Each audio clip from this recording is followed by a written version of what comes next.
What's up, guys? This is Seth. I'm Len. And we're TechShift. Today we're going to talk about what makes a good smartphone. We all have our different opinions on what makes a good smartphone, and we have compiled the list, and in no particular order, this is what we have. To start, I do own the iPhone 5S. And I have the BlackBerry Q10.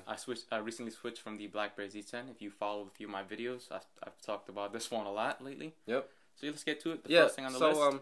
In no particular order, we have on the list, number 1, battery life, 2, reliability, 3, build quality, / display, 4, the camera quality, 5, security, and 6, ease of use. So we're going to do a quick rundown on each of them, and after all that, we're going to give you, in order what we value. The first thing on the list, battery life. Yeah, battery life. What do you think? That's the big thing to talk about. Yep. Actually, this is a big thing for a lot of people because everyone has that sort of fear when they leave the house if they don't have a charger with them or if the battery's going to die soon. I mean, if your phone doesn't last throughout the day, you're going to have some sort of anxiety. Yeah, there's actually a word for that. Exactly. Range anxiety. Range anxiety, yeah.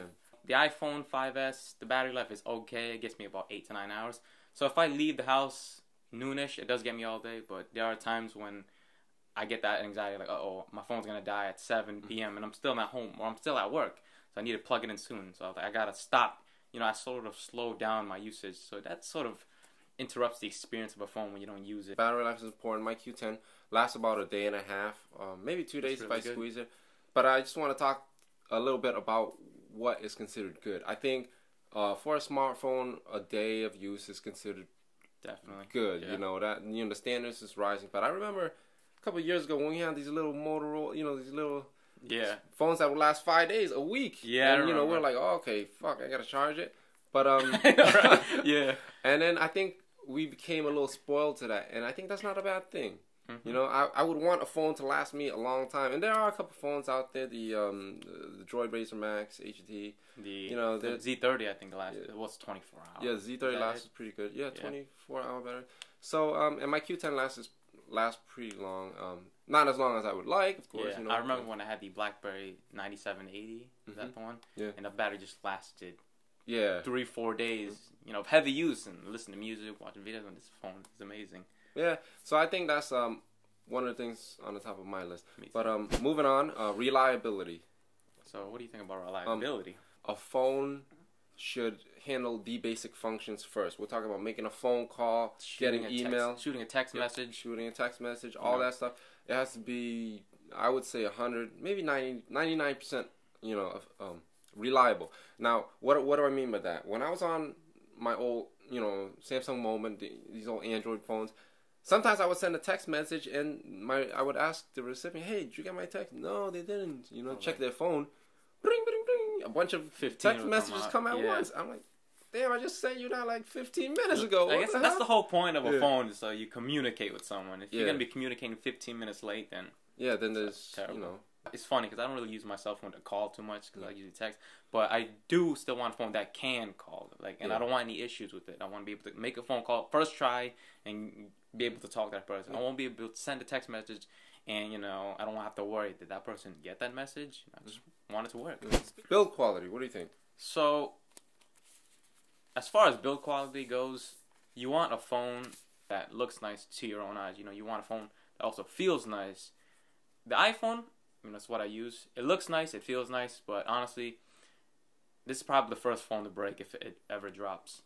Yeah, I think build quality is it's on the top of most people's list. They don't want to carry an ugly phone. I think build quality also, overlaps with, looks. People want a nice looking phone. And they also want a hefty phone. Yeah. For some reason, plastic is one of the most durable materials, but people don't like. They think that that equates to being cheap. Yeah, like the S4 is plastic. That's a cheap phone. The iPhone 5C plastic, cheap phone. That's not true. Yeah, plastic is cheap, but it's very durable. Yeah. We're having phones now that have a lifespan of about one or 2 years. A year. And then they get outdated. They want to hold a nice device. They don't realize that the plastic will make the phone last longer. And of course, plastic isn't good for heat dissipation. So that's where some of the metals come in. But I think that's kind of exaggerated. And I would even arguably say that some plastic phones even feel better than some aluminum. Yeah, some of the Samsung phones are pretty nice, especially with the faux leather in the back. Or is it the That's the Note 3. Is it the Note 3? Yeah. Very nice. So yeah, build quality is very important. Display. We have a whole bunch of things to talk about with display. We'll go real quick. There's the AMOLED and the LCDs and Retina display. Yeah, I think it all equates to a higher pixel density or brighter screen. Yeah, right now we've come to how you could say a standard, right? Where all displays are pretty much the same. Yeah, they're all good looking. I know you can arguably say that the Super AMOLED is a little bit better. Unless you're having a magnifying glass, looking at the thing. Yeah. You're just pixel peeping at that point, right? And just look at the phone. Does it look nice? Cool. Yeah, is it bright? Yeah. Is it crisp? Go outside. Can you see? Yeah, I know some displays are just terrible. Yeah. That's the exception now. Yeah, those are like the feature phones and the low, but all high-end smartphones pretty much have the same display. And there has been a little, I guess debate you could say about 720p phones and 1080p. 720p phones don't look terrible. A lot of people just want the top of the line. Yeah. I got a 1080p phone. Yeah, moving on. Next on the list is the camera quality. I was talking to Seth about this a while back that the state of point and shoots, it's slowly dying out. Yeah, it's pretty much. I actually wrote an article about that. Yeah, so what does this translate to? The state of point and shoots are dying because smartphones are incorporating better cameras. So you want that camera you want the convenience of a nice camera in your pocket because you always have your smartphone around. So you want a nice camera. We're kind of videographers. We know a little bit about, that field. So, I don't think that whole megapixel thing. We don't pixel peep, That's fluff, What makes a good camera is the lens, the sensor. Obviously, you can't, get a huge sensor out of these small phones. But I think it's just the lens, good lighting. Bit rate, whatever. And also, don't get me wrong, the images that come straight, they're all processed. They're all processed in some way, noise reduction and stuff. So that's why people sometimes shoot in RAW because they want to do all the post work themselves. But as far as cell phone cameras, they're all processed, and the software plays a big role in it.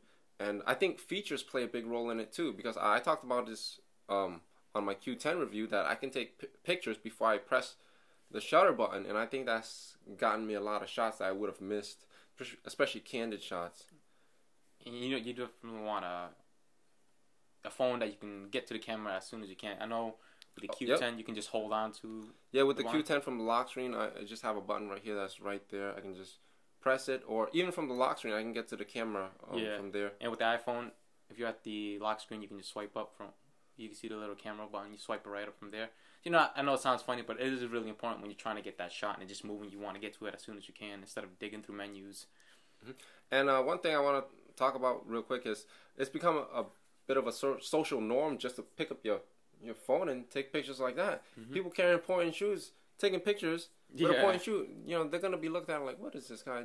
He's taking a picture. Yeah, I know. Get him. It's the surveillance state. Now is shunned upon people with real cameras. Moving on the next on the list is security. Security is not something that a lot of people value in a smartphone, but we value security very much. This was gonna be one of our top on. It's actually on the top of my list. Yeah, but it was like I figured a lot of people are gonna be like, Who cares? Who cares about security? Come on, but it is up I have nothing to hide. Here you go.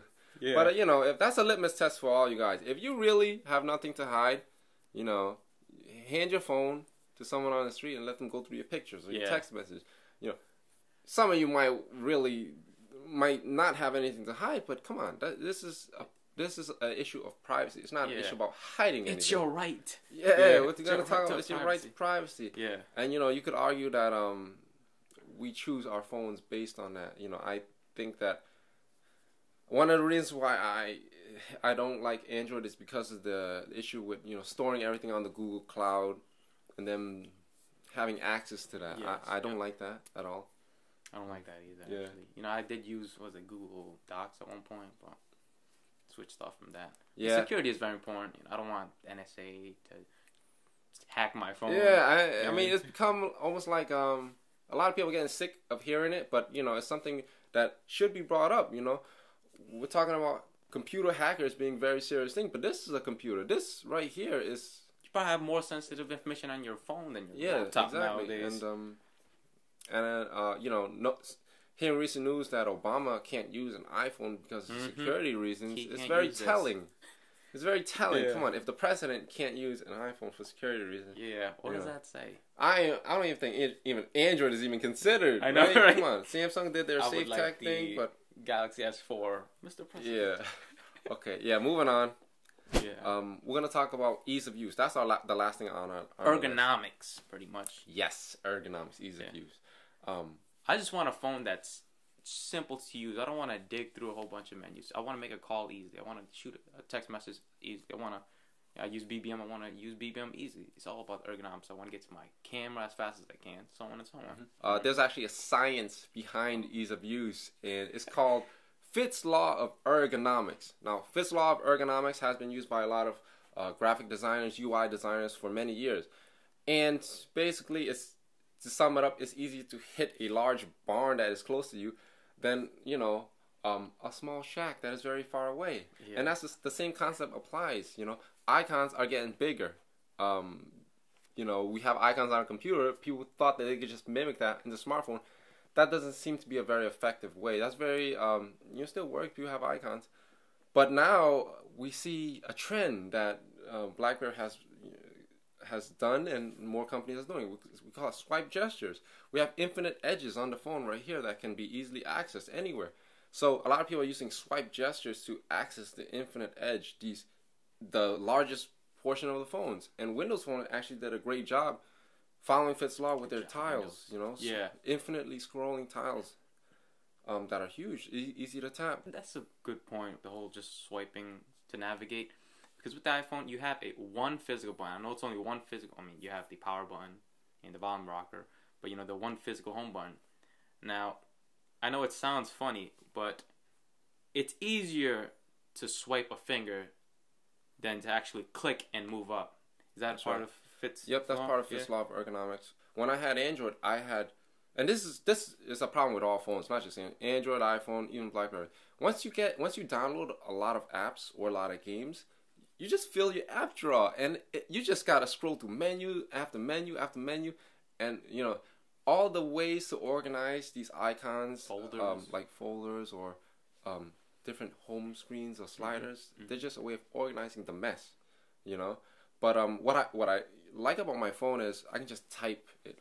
Remember, let me look up round time browser. I can just type browser, and it'll pop up. The universal search feature is very, very, very nice. I don't even have to have. I don't even look at the icons. I can just type it. Reddit, Emotion, BBM. I can just type it. It's all about doing that in the least amount of moves you could say as possible, because you can do something similar on the iPhone, but you do have to swipe your finger down to get to the search bar instead of just start typing it away on the Q10. It's not a big deal, but as far as ergonomics, I just wanted to be able to do a certain task with the least amount of moves that I can. Yeah. With adding to the whole ease of use aspect of a phone, I don't like to open apps just to do things. That's where BlackBerry Hub and stuff. I don't want to go too much into that. But if I want to text someone, if I want to text Len, I can just type text, TEXT, space Len, and then I can text him from there. I don't have to open up, text messages. Yeah, you're right. Same thing with email. I can just email, and then it'll work from there. So that's convenient. I think that's it reduces the friction, to communicate. Yeah. So I think that's it for this video. Yeah, that's it for this video. Hope you guys enjoyed. Yeah, we enjoyed talking about it, and please like, favorite, and subscribe. Also, we enjoy your comments, so please leave a comment down below if you like this video. If you like the style, if not, just let us know. Yeah. We'll get back to you as soon as we can.